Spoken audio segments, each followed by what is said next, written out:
அன்பு சகோதர சகோதரிகள் அனைவருக்கும் வணக்கம்.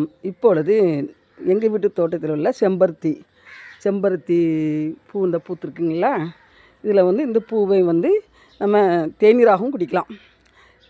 டீ போல் போட்டு நம்ம தேநீராகவும் குடிக்கலாம். இதனுடைய நன்மைகள் என்ன தெரியுமா? இந்த டீ குடிக்கிறதுனால இது நம்ம சிறுநீரகை பெருக்கி அதில் உள்ள நச்சுத்தன்மைகளை வெளியேற்றக்கூடிய வல்லமை பெற்றது ஊட்டச்சத்து நிபுணர்கள் சொல்கிறாங்க. இந்த செம்பருத்தி பூ டீ குடிக்கிறதுனால மற்றும் இதய நோய்களையும் இனப்பெருக்க உறுப்புகளில் உள்ள நச்சுத்தன்மைகளையும் வெளியேற்றக்கூடிய வல்லமை பெற்றது இந்த செம்பருத்தி பூ டீ குடிக்கிறதுனால. இது செம்பருத்தி பூ பறித்து ஒத்த இதழாக ஆஞ்சி பறித்து இது கொதிக்க வைத்து அதை வடிகட்டி அதில் லெமன் சாறு, அதாவது எலுமிச்சம்பழம் சாறு, வெல்லம் போட்டு நம்ம குடித்து வந்தால் ரொம்ப நல்லது அப்படின்ட்டு சொல்கிறாங்க. நீங்களும் ட்ரை பண்ணி பார்க்குறீங்களா?